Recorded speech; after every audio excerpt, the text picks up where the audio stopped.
Coming up this week, we have Nate Colt versus Kyle Crimson. The Bard Oscar Prospero takes on the King of Steel, Mike Angelo. And Brandon Brooks fights Johnny Sharpe, where he has to win to stay in the tournament. It's all happening this week on House of Pain TV.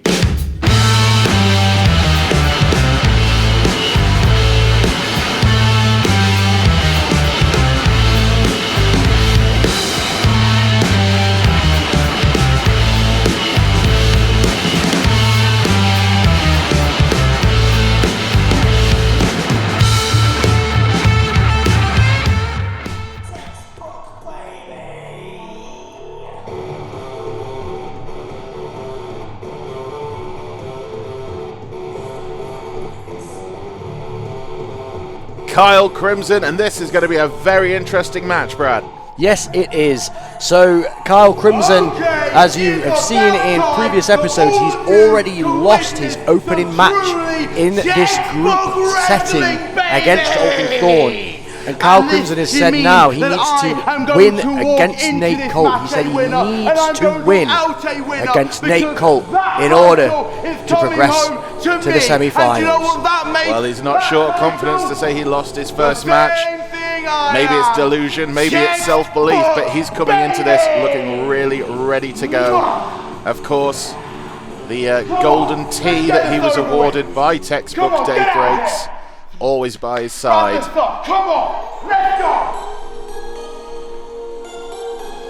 And standing in the way of Kyle Crimson and the next round is none other than the city boy, Nate Colt.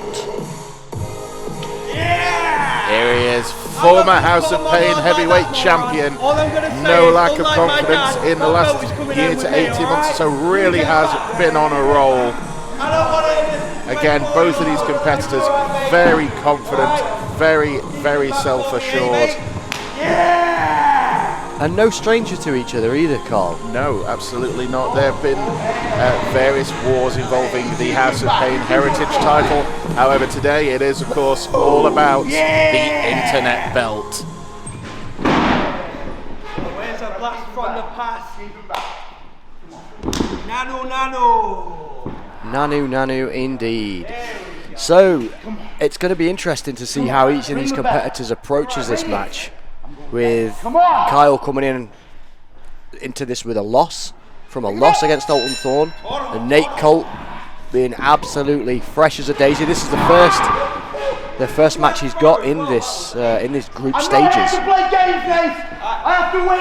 As you see there, as Crimson is saying to Nate, he needs to win. Nate Colt, no, I'm not saying taking him lightly, but having a bit of fun. Well, that is Nate Colt in a nutshell. He's all business. Oh, another cover, but he does like to have fun and take things a little bit light-hearted in a fashion. Good bridge out of the cover there by Crimson. Catches the leapfrog. See, Crimson knows who he's up against here, trying to get that pinfall quickly. However, Nate as well, also going for quick pins, trying to catch Crimson unaware. Maybe he sees the franticness in what he's come out to the ring with, in the fact he wants to win and wants to win quick. It could open him up to making mistakes very easily that Nate Colt could capitalise on. I'll show you what textbook.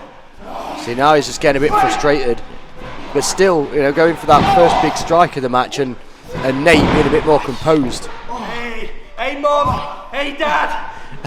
not quite as wound up as Kyle is able to capitalise. But he did wind into that diving forearm to the lower back there, and a big body slam. I should say Nate Colt is fresh. Kyle Crimson probably still feeling the effects of that previous match. We can see him favouring his lower back there. He's got a 10 count to get back in that ring.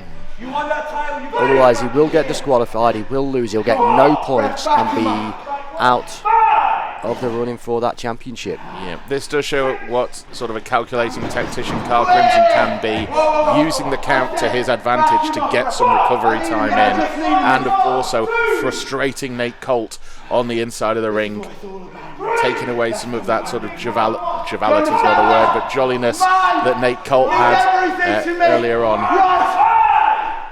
He also does need to make sure he doesn't take up too much time, because each of these matches in the opening rounds, in the group stages, they've got a strict 10-minute time limit. If it goes to the 10-minute time limit, jawbreaker from Nate Colt, then it's a draw, and each competitor will get 1 point apiece. And I can imagine Nate Colt definitely does not want to walk away with 1 point to kick off his proceedings in this cup stage. No, not at all.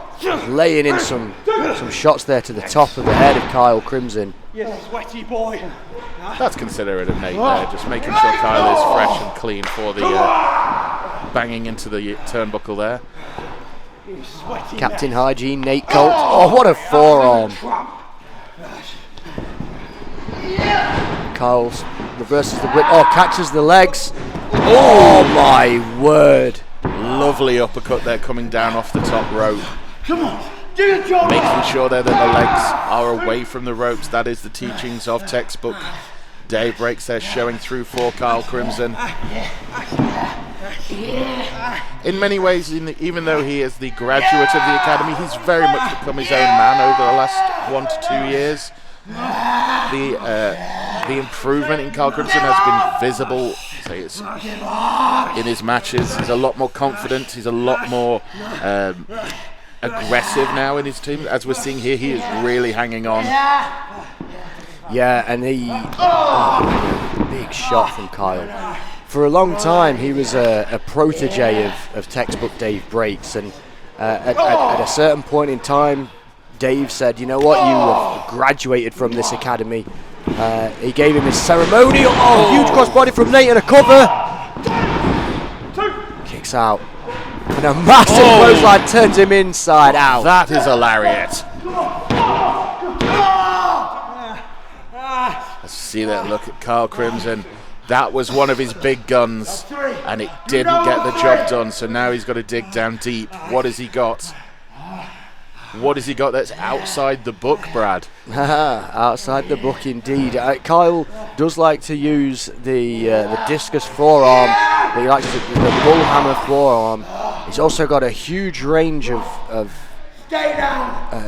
slams as he tells Nate Colt to stay down, and a big senton, which it looks like he might be measuring him for now. Oh, that's a bad miss. Absolutely a bad miss. And this is a turning point in the match potentially, because Kyle's just spent a wild big clothesline from Nate, and another. Nate is on a roll. Kyle is on Dream Street. Now I've got it. Literally on the ropes. Oh, here we go. Clubbing clotheslines. Clubbing the heck out of Kyle Crimson. Well, you can see how much he took out of Crimson there to do the reversal there. Nate Colt straight back out again, and what's he lining up here for? Maybe a spear? Yes! Spear through the middle rope, like a reverse tope into a spear. Some impressive agility from the former House of Pain heavyweight champion.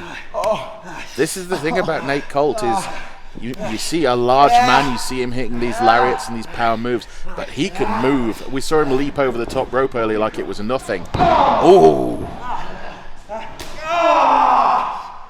But everyone could deliver a really good headbutt when they need to. There's one of those slams you said, a tilt-a-whirl. Oh! Very close. Wow. No. This could be one of the things that works against Kyle Crimson. He is known for losing his rag a bit in matches when frustrated, and it has cost him before. Yeah, will that cost him now? Will he be able to manage that temper? Straps down. This must mean something big. Oh, he was going for that bull hammer, but he missed. Oh, Nate's missed the flying leg lariat there. Oh, snake eyes. Oh, right into that running knee. Cover. And that is it. Nate Colt victorious, picking up 3 points in his first match of the group stage. Kyle Crimson now still on 0 points, Brad. He is, and as a result, Kyle Crimson is out.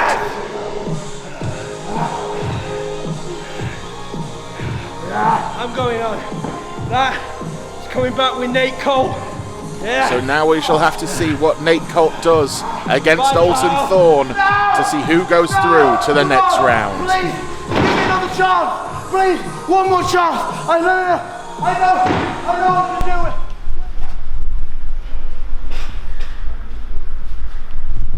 Ahoy, House of Pain! It be I, Pinky the Pirate, and this here be me first mate, Mr. Riggs. Aye. There be a scramble match coming up on this series, and Mr. Riggs is in it. There be 8 men and 1 woman, and I believe ye have the stuff to get through it all. Aye. You win that match, you get a match of your choosing at any time. So what are you gonna do, Mr. Riggs? Are you gonna win? I'm gonna win. He's gonna win! Yeah! Here we have it with Group A action, and heading on out first is the King of Steel and Sex Appeal, formerly of the Three Kings, Mike Angelo. And as we say, once a member of the Three Kings, but now seemingly a king alone. Yeah, and as a member of the Three Kings, Mike Angelo has been a tag team champion here in House of Pain, and so he's not a stranger to championships. Throughout this series and this league is going to be attempting to win that new championship by rising to the top and defeating Oscar Prospero. So both of what we've got here is 2 former champions. Oscar Prospero, very recently a former Full Throttle champion. In the world of Shakespeare, kings don't last very long. As he throws his tome to the ground, Oscar Prospero is obviously not in a good mood. He normally will treat...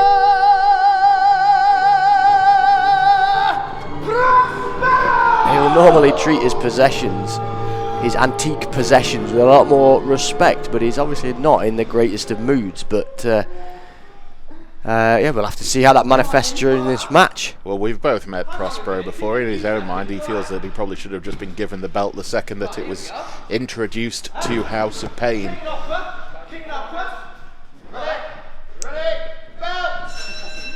Referee Kev ringing the bell there. Now this will be interesting again, very similar to how we had with Johnny Sharpe and Jukin. We have 2 very sneaky individuals here, not afraid to bend the rules, and also 2 excellent wrestlers.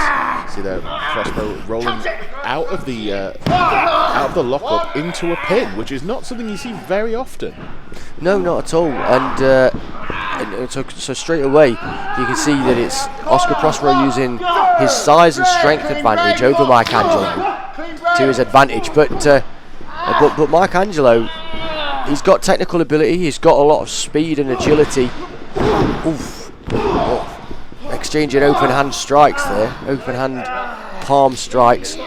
Obviously closed fists are illegal in professional wrestling. Oh, the agility of Oscar Prospero. Mike landing on his feet. Straight to the midsection there.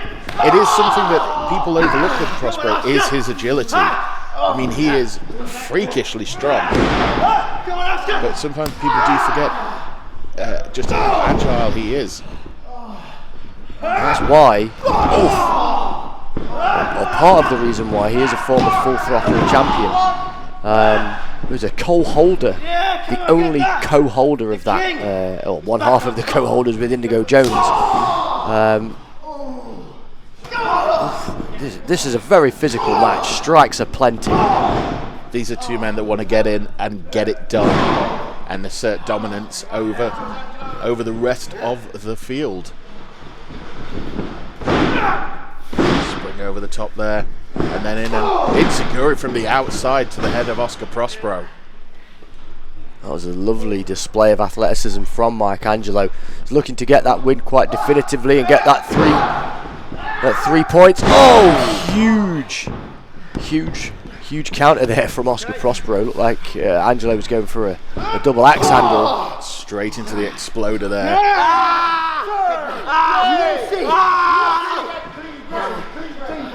We are seeing a more of a vicious streak in Oscar in recent have a clean break, shall we? times. I don't know whether it's losing that title and it being, having to share the blame with losing that to Indigo Jones, and now he just wants to make sure he is striking forward on his own. But these two are going at it tooth and nail.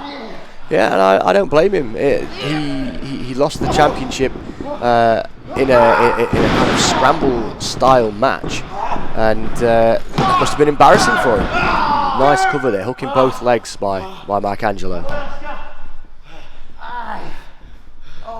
And Mike Angelo equally, although he's not lost any championships recently, the dissolution of the Three Kings means that now is a perfect time for him to strike out on his own and to remind all of the House of Pain faithful that he's not just a tag team wrestler, but he can do this, as I say, on his own as a singles competitor. Whoa!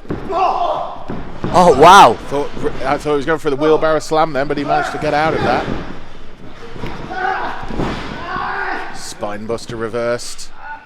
Possibly going for a kill switch. No, rolled out. Spinebuster! Doing the powerbomb pin there.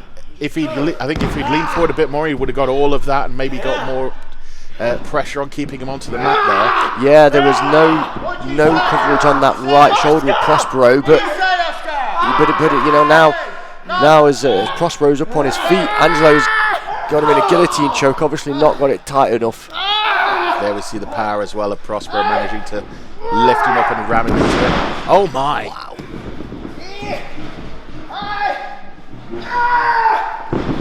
Oh, Tiger Bomb. Big kick out from Angelo. I thought that might have been it. I've seen Oscar Prospero defeat people with that maneuver. Showing that Kings are tough there, Mike Angelo. Again, with the breakup of the unit between him, Ocean, and Gerardin, there's always the thing of wanting to make sure you're seen as the breakout star from the group. And I think with Mike Angelo, I think that's very important. That's why he's in this club competition for the Internet Championship. Back and forth here. Oh, wow. Huge discus forearm. Is he going for it again? Nope, reversed out of it. Breaks out. Oh, high kick missed. Up into an electric chair position. You do not want to fall from that height. Massive German suplex. Lovely German suplex there. Keeping his shoulder up in case he did manage to get the bridge all the way back, which would put us into that pinning position. He's going up again, is Mike Angelo. Maybe he can hit his maneuver this time. Get that 3 points. Oh, Prospero shoves Kev Ely, referee Kev, into the ropes. Oh, what's this now? Poor Yorick. And he knew him, Horatio, and that is all he needs for the three there. Oscar Prospero scoring 3 points in his group.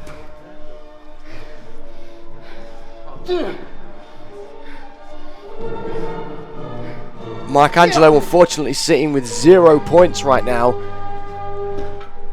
Prospero there not showing any respect, just angry. I'm coming, Pinky. We've seen a lot more of him as the cup continues. Alton Thorne, Harley Harris, two of the most dominant wrestlers in House of Pain history, and tonight we are here at House of Pain TV for one reason. 9-person scramble. Harley gets to choose any match she wants and she's going to win it, and I'm going to make it to the final of the Internet Championship. You know why? Because Hellbound are always on top.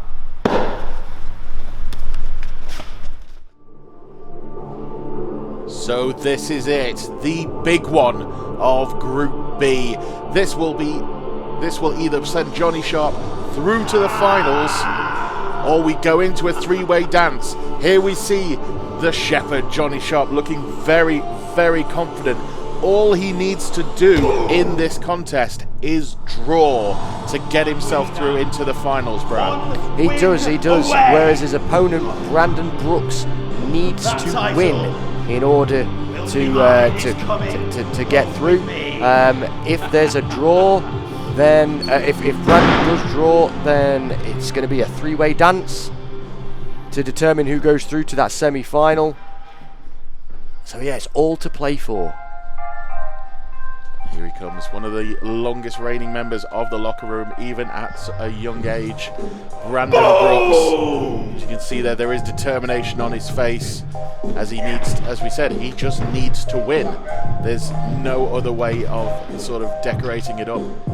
Brandon Brooks has to do this, otherwise it is all over for him in this cup for the Internet Championship. And if he's thinking about hitting Johnny Sharpe with that crook, he would have been disqualified.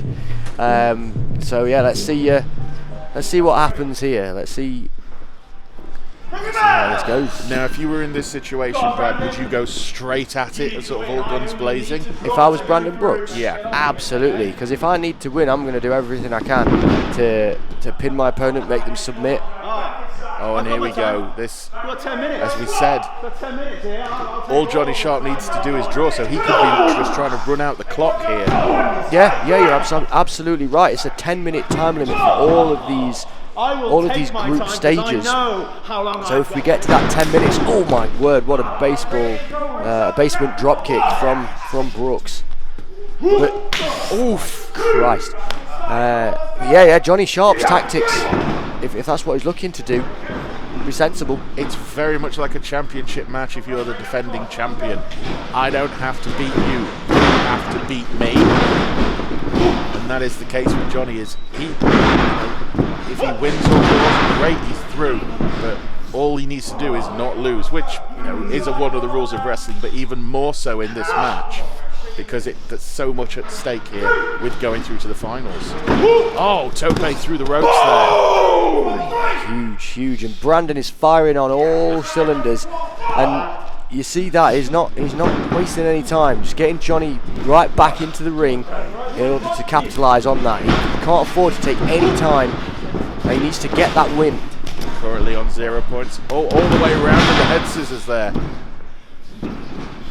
And you see again, Johnny Sharpe just trying to get out the ring. Pulls Brandon down, throw it across the rope, and a massive clothesline from the Shepherd. Very Hansen-esque there. Just throw all of your power into that. See, if you can get on top of Brandon for this and just beat him down. He doesn't even necessarily have to go for the pin, as we said. He could just subdue him for the full 10 minutes. Yeah. Almost using offense as defense, and I mean that kick to the back there. Oh, was lovely offense. Now this is the thing: is he just firing Brandon up more? He already bolted out like a bullet train out of the curtains earlier on, and now he's fighting his way back. If there's one thing that anybody who's seen British wrestling knows, is you don't overestimate Brandon Brooks. No, he's not the biggest, but he is one of the best strikers you could probably see around the country at the moment. And there, straight away gone in for a pin and another small package. Ducks the elbow. Sunset flip. 1, 2. Brandon's just every opportunity to put Sharpe away, but shut down with a huge kick. Exactly. You see the confidence there, not as strong on the face of Johnny Sharpe as it was when he came in. He realises now he's got to break that. Oh! Speaking of break, that back breaker. Forearm to the face in that pin. Just showing how nasty Johnny Sharpe can be. Trying to break the spirit of Brandon Brooks. It must have taken a lot for Brandon to get himself into the mindset of needing to win after being bottom in the group. So having just that little bit of a ding in there must be psychologically damaging as well to Brandon Brooks. And his that verbal assault from Johnny Sharpe as well. It's just shouting and screaming at Brandon while he's beating him up, adding insult to injury. Look at you. You've got once. Is he setting up for something here, getting Brandon into a position, or is he just going to browbeat him some? Oh no! George Acker. So that's Jawjacker into the body slam there. Is Brandon Brooks setting up for a big move? Is he going for a high fly? Oh, straight forearm to the face there. Nothing fancy about that, Brad. No, but sometimes that's what you got to do. You can have as many high-flying moves and technical counters as you want, but sometimes you just got to hit a man in the face. Exactly. Oh, just like that. Insagura there, Johnny Sharpe down. Probably for the biggest part. This is probably the biggest part of the match that he's been down for. Brandon Brooks now on that fence, and he needs to get on him, and he's not letting up there. Yeah, I think this is the biggest role Brandon's been on for throughout this match. Let's see if he can carry this on. Runs in. Oh my God! Straight to the side of the head and the neck there. Suplex and a lovely bridge. Oh, rolls through. Oh, and now he's going up into.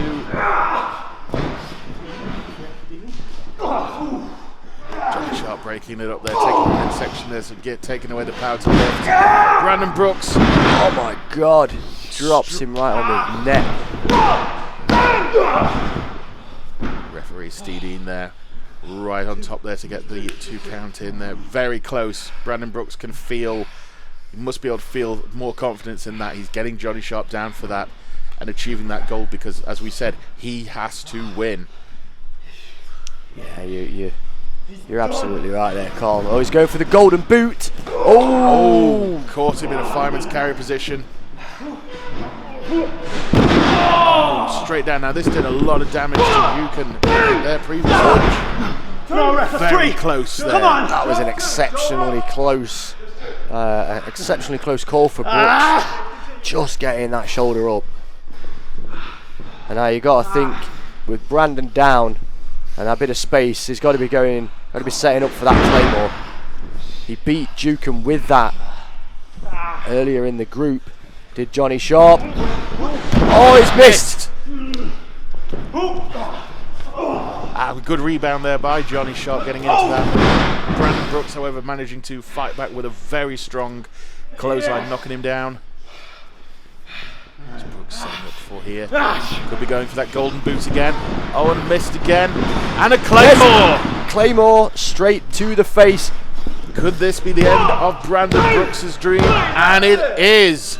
Johnny Sharpe is advancing through to the finals of the Internet Championship Cup. This has got to be gutting for Brandon Brooks, Brad. Yeah, good fight put up there by one of the half of the badly dressed boys, but on this occasion, Johnny Sharpe and his Claymore kick cements him through to the next round. Coming home with me.